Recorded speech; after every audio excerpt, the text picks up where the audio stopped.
Bom dia, pessoal! Estamos aqui com mais um caso clínico muito interessante da residência, aconteceu algumas semanas atrás, para vocês terem uma ideia de como se vê o paciente como um todo,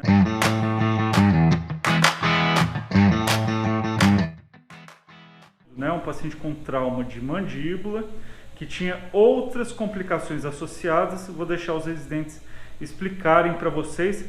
E o que é importante? Ver como uma avaliação geral do paciente é importante todos os dias. Não importa se ele está no PS, se é o primeiro dia, se é a entrada. Isso aconteceu durante a internação com a equipe de cirurgia e traumatologia bucomaxilofacial, paciente indo para o centro cirúrgico. E o que é que nós observamos? Primeiro, Daniel, qual foi a causa da internação desse paciente? Então, a internação dele foi realizada porque ele relatou que havia sofrido um espancamento após uma tentativa de assalto. Ele chegou, possuía mobilidade em região de ângulo mandibular e ele também tinha uma fratura incompleta em região de parassíntese, que durante a mobilização também, durante o período transoperatório, acabou se completando e houve necessidade de abordagem também. Então, uma necessidade de abordagem cirúrgica. O espancamento tinha mais alguma lesão? Torácica, abdominal, cervical, membros? Ele referia dor torácica, porque ele sentia, houve também alguns golpes desferidos na região torácica, mas sem danos a estruturas ósseas ou lacerações importantes, sem necessidade de abordagem. Sem contusão pulmonar? Sem contusão pulmonar, sem pneumotórax, nada disso. Ausculta cardíaca e pulmonar? Normal. Normal, né? Foi feita a ausculta? Foi feita, sempre é feita. E aí, no dia da cirurgia, nós estávamos passando no leito e eu fui fazer o exame físico com eles. Palpação de abdômen. Como é que estava a palpação de abdômen no dia? Não, o abdômen estava normal, flácido, normal. Indolor, né?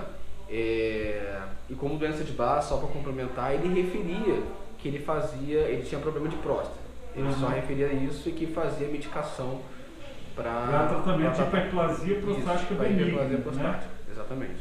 E o que a próstata aumentada faz? Ela está em volta da uretra do paciente. Então, a hiperplasia prostática benigna, ela vai crescendo e vai comprimindo esta uretra e o paciente começa a ter dificuldade em eliminar a urina que está dentro da bexiga, né? E aí, quando nós fomos para a cirurgia, porque no momento inicial desse exame, o paciente tinha ruídos hidroaéreos presentes, abdômen flácido, indolor, sem visceromegalias, sem nenhum sinal de hérnia.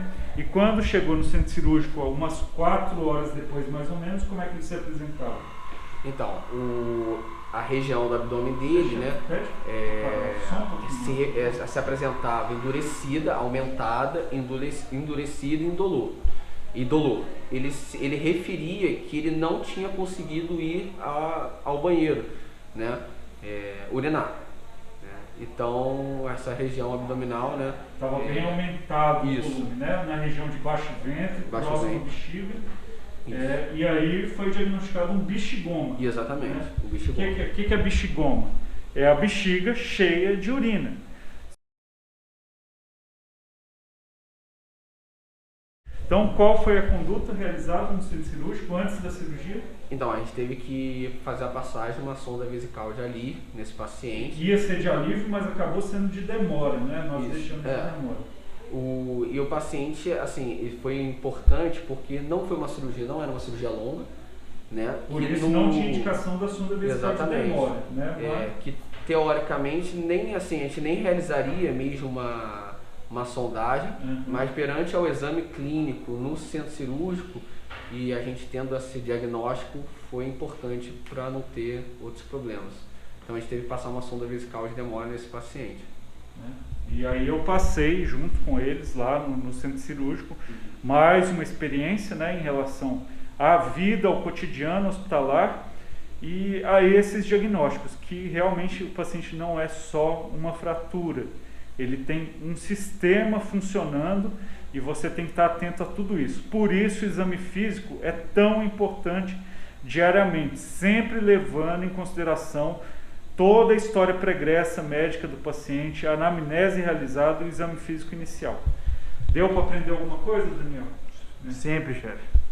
Sempre aprende muito. Essa é a diferença da residência, né? É o Com dia a certeza. dia, tá aqui no PS, pegar um caso ali, outro.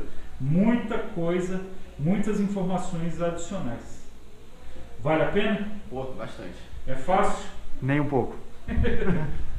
Tá bom, gente. Até mais. Um abraço. Rafael, você está falando aqui que você observou depois que a gente passou a sonda? Então, depois que a gente passou a sonda e durante o procedimento cirúrgico a gente observava, né? E após o procedimento a gente viu que saiu mais ou menos aproximadamente 1 litro, né, de urina do paciente. Então, 1 litro e pouco sem a hidratação, Sim, porque depois exatamente. ainda manteve mais, porque a bolsa foi trocada. A bolsa encheu, durante a cirurgia ele foi hidratado e continuou urinando, né? Então ele estava ali com a bexiga realmente já bem dilatada, e isso provavelmente ia causar uma lesão crônica nessa bexiga, né? A bexiga tem que ser esvaziada.